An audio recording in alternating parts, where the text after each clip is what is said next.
Oh, Lipi, magtimpla na. Mag-inom na ng kape. At mamaya na lang ako at alutuin ko isda. Kaya kinasunod dyan. Pag sinabi ko maligo yan. Dahil sa may utusan ko sa tindahan yan, sunod yan. Ilan taon nung ganyan siya sa inyo? Ay, may kinupkup yata ni Mrs. ng ganyan, napakain niya. Mga may gitsan taon na, o dalawa. Ito po yung kwarto niya sinasabi niya? Oo, dyan o. Pakita lang ho natin. Eh, wala naman yung mga anak ko nasa Manila, nagtatrabaho. Dito niya Dito sana na humiga minsan ay umuwi agad. Eh, mahigaan pa doon, double dick. Maluwag po pala yung ano niya. Ba't natanggal pa niyo yung chilas niyo? Wala pa naman tayo. Okay lang po. Mas gusto niya doon sa lalim po ng ano nila. Doon. Kaya sabi ko nga malulumpo ka pag higa ka ng higa. Sabi ko sa kanya, dapat nagalakad-lakad ka, nakipagkwentuhan ka sa mga tao. Kayo po wala nang alagain? Ay, wala na. Siya na lang. College na lang, anong anak ko, 2. Nakaka-proud yung ano. Sa mga anak po ni tatay nakaka-proud yung papa niyo.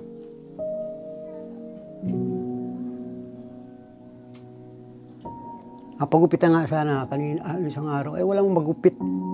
Pagupitan ko sana. Nagugupit po ako, tay. Gusto niyo, gupitan ko. Pumapayag siya. Gupitan kita, Kuya JP. Gupitan kita. Bago magaligo, magupitan ka muna. Palit ng damit. Ayusin mo kasi yung damit mo dyan. Tama naman ang itsura mo. Para kasdar na yan. May sa tingin ko, Kuya Jeff, meron siyang malalim na tampo. Yun nga Yun nga yung problema ka, Tegram. Kaya kung ano yung kalagayan ng pamilya nung buhay natin, tayo din siyempre. Tayo din may gawa.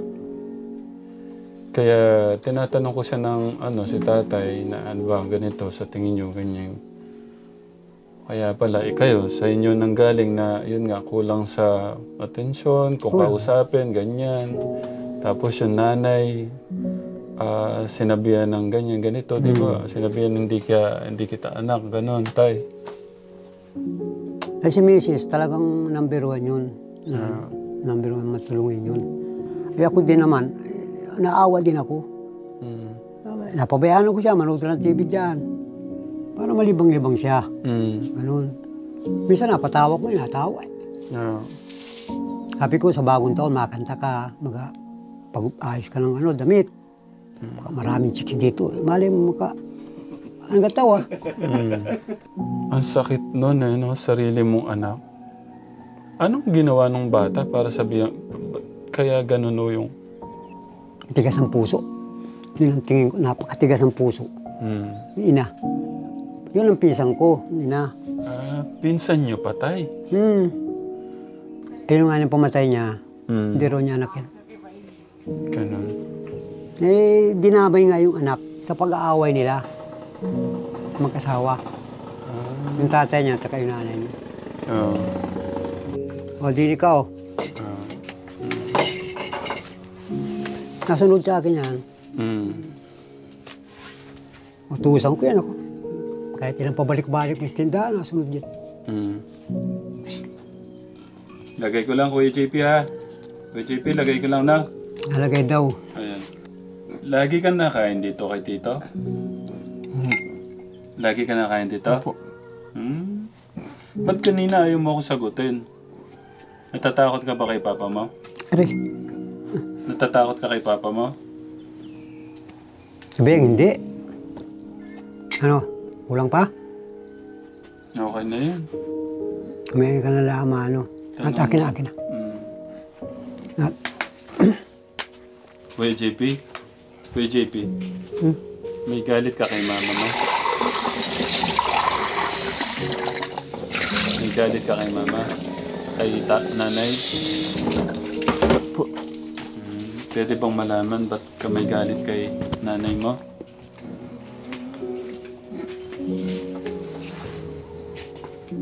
Tanong ka? May galit daw po siya. Oo, tama. Pwedeng malaman ano yung galit mo kay nanay. Nandito ako, tulungan kita. Sagot ha. Noon ay nagatangis na lang yun eh. Gusto na raw niyang gumaling. Nagatangis na lang noon. Kuya JP, kay papa mo may galit ka din? Tatay. Kay tatay? May galit ka ba kay tatay? May galit ka kay tatay? May tampo? Meron po. Meron daw man din. Meron po. Gusto ko malaman bakit. Bakit ka may galit o tampo? Ano? Sabihin mo sa amin. Hindi po makakapagsalita. Nag-iisip nga niya siya lagi. Ano po yung sinasabi niya nung nakakausap niya nung maayos pa? Mabait nung araw yun. So, ano linis pati sa katawan noon yan. Ba't, sus, takado nga na ako. Lagi nakajil yan eh. Kuya JP, okay lang pasok mo yung kamay mo dito oh. Pasok mo. Pe, pasok mo yung ano. Napasok yan pag mabilis tindahan. Nahiya sila doon. Tayo bigyan ko kayong regalo dahil meron kayong ano. Pasensya na po. Alam ko ano po yan. Kulang yan sa ginagawa niyo. Hindi, ito kay Mrs. ko abigay yan eh. Dahil siya nag-asikaso dyan. Para po sa inyo. Ay, salamat din. At paano makakatulong po yan sa pangkain po niya? No? Tapos siguro yung ano, nabili na po pala siya ng ano, may gamot po pala siya, no? May maintenance yan. No. Sabi po ng papa niya, hindi daw po siya na-check. Hindi pa na-check up. Saan po siya na-check up? Hindi yan ay, may schedule na check up yan. Oh, sabi po niya hindi daw pa ho na-check up. May schedule nga, baka saan pang buwan, sunod. Kasi ka-check up lang yan eh. Sabi niya po kasi, mga 5 albularyo na hindi pa ho nadala sa psychiatrist. Ako, hindi pa nadala. Sino po na gano'n ng gamot? Si Mrs. nga. Alam ko, ano tayo, kulang pa yan sa ginagawa niyo sa, ano niyo, sa pamangkin, no? Pero minsan, ano, kahit pamangkin, hindi nagagawa yan, di ba? Kaya sana po dumami po yung gaya niyo tayo. Mabait si tatay.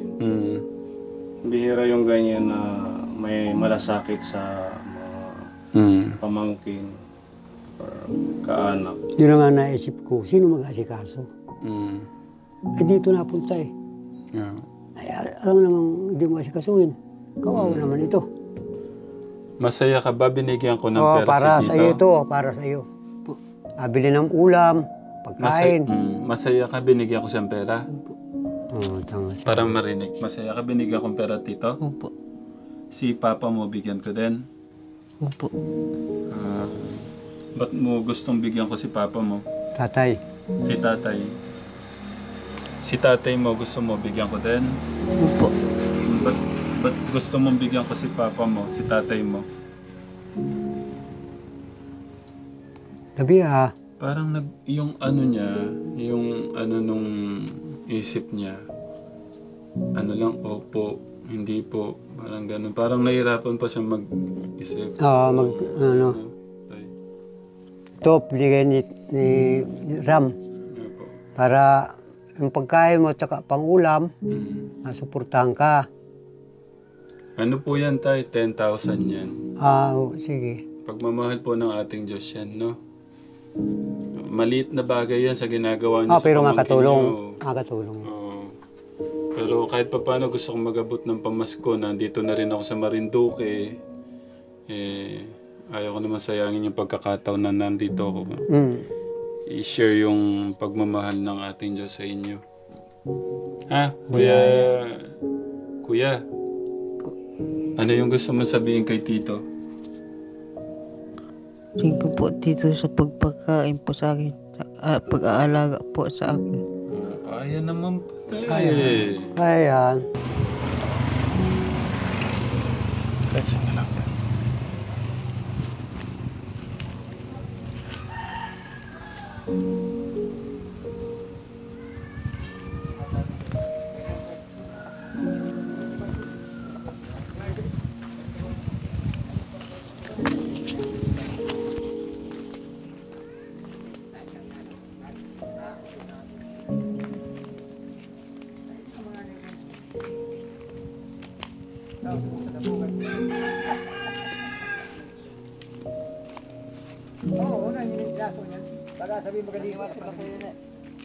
Ha? Oo.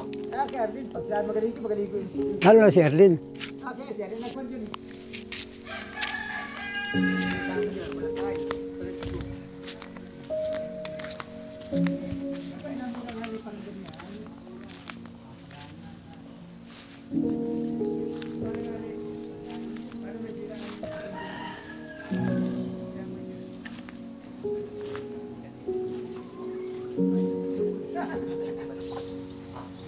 Nalaan siya dyan. Ganyan lang po siya.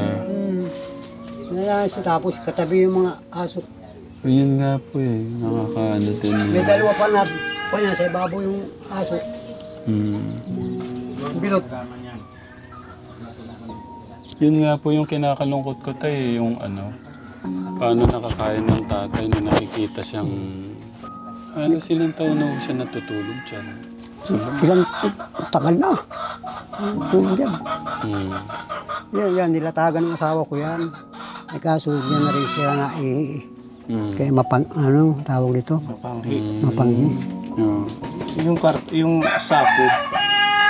Sino ang naglagay ng sako? Asawa ko.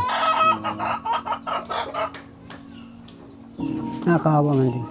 Ako nakakawa ko dyan. Kahit pamangkin ko lang yan. Buti yung 2 linggo lang siya nagtulog dyan ay taon. Pero mo yun, tagal. Taon. Kahit unan, wala siyang unan dyan. Natanggal niya. Tinatanggal niya. Binibigyan naman po. Binibigyan ng misis ko unan. Kaya lang tinatapon. O saan? Ayaw, mabuti ka, hinarangan ng misis ko doon. Dahil malamig. Lilinis pa niya. Nilagyan ng asawa ko ng parang papagyan. Tinanggal. Mas gusto niya sa Lupa. sako, lupa.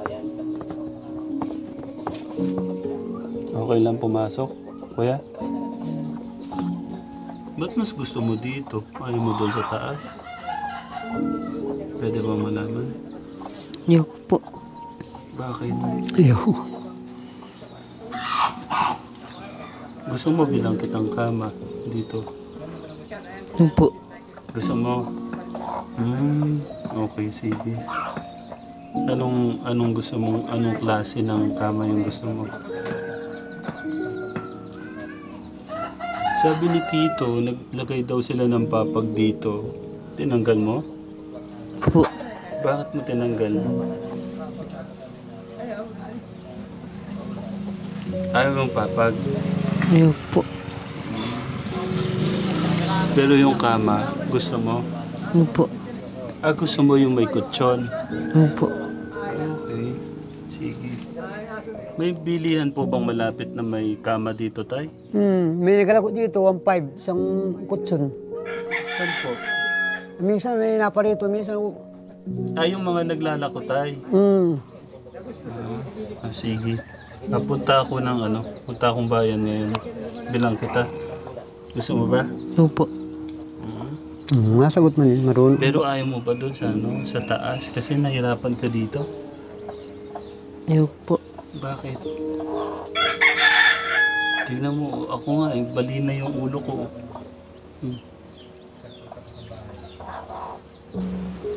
Tabi kayo ni Papa mo doon. Sabihin ko kay Papa mo, tabi kayo. Ha? Hindi po. Bakit? Ayaw talaga. Sige na, pagbigyan mo na ako. Bili lang akong kama mo. Ayun po. Anong kulay yung gusto mong kama? Blue o pula? Pula po. Pula. Mas gusto mo yung pula sa blue? Ayun po. Di ba pinapatulog ka pala ni Tito sa kanila? Ba't tayo mo kay Tito doon? Pwede ba malaman ba't ayaw mo kay Tito doon? Ayoko po. Bakit? Pero gusto mo doon kumakain? Po. Ha? Ayun po. Ba't gusto mo doon kumakain tapos ayaw mo doon matulog? Naiya ka ba? Ayun po. Pero kay Tito, di ba Tito okay naman sa inyo? Ang problema. Oo. Okay naman. Gusto ko pa nga rin, nandun yan eh. Oh, mas gusto ko daw nandun ka. Wala naman akong kasama. Minsan lang ako may kasama dyan. Oo. Kasi pagka binilang kitang kama, magkakatumi siya dito. Doon, malaki ang space doon sa bahay. Gusto mo ba ayusin ko yung problema nyo ni Papa mo tsaka yung sa'yo? Pagbabatiin ko kayo? Gusto mo ba yun? Ewan po. Ha? Ewan ko po. Paano ka sasaya kung ano? Hindi kasi maayos yung buhay mo pagka ganon. Meron kang tampo, meron kang hinanakit dyan sa puso mo. Hindi magiging maganda yung pakiramdam mo pagka ganon. Ha? Ewan po. Ewan ko po. Paano gusto mo habang buhay kayong hindi nag-uusap ng papa mo? Ewan po. Ayaw ko naman yung ganon.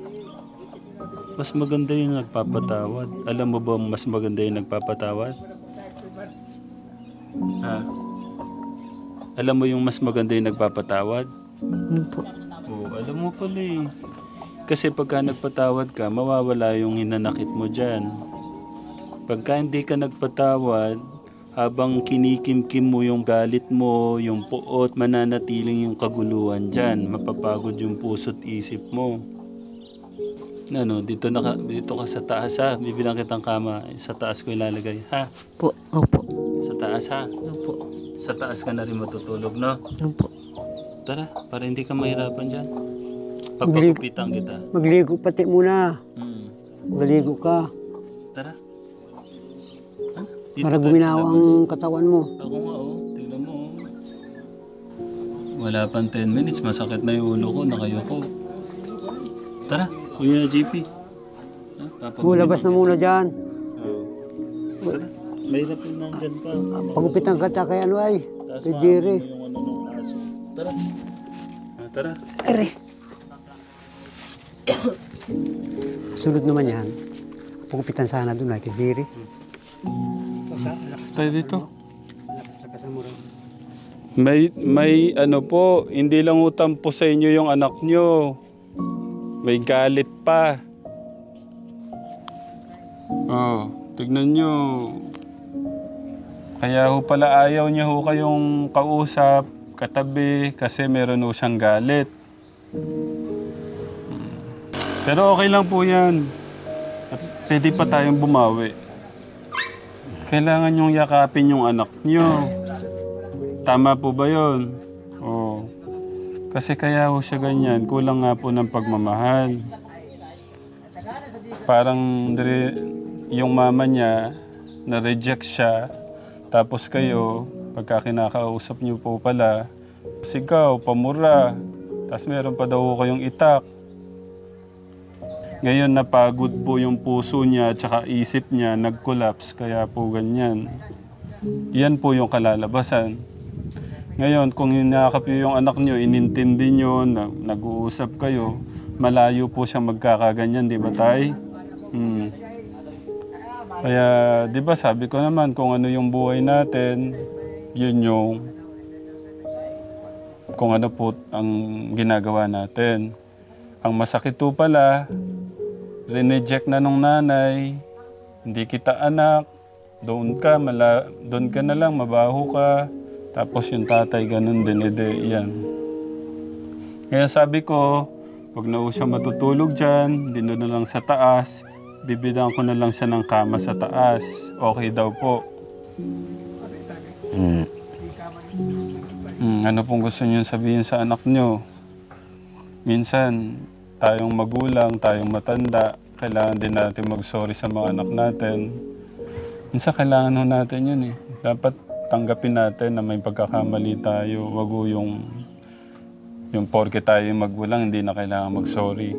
Di ba po? Tama po ba yun? Wag ho kayo magalit sa akin, tay, ha? Di, Pip, tawarin mo na ako. Pwede ba ka? Ha? Tawarin mo na si papa mo. Mag-uumpisa kayo na mas masaya. Patawarin mo na ako.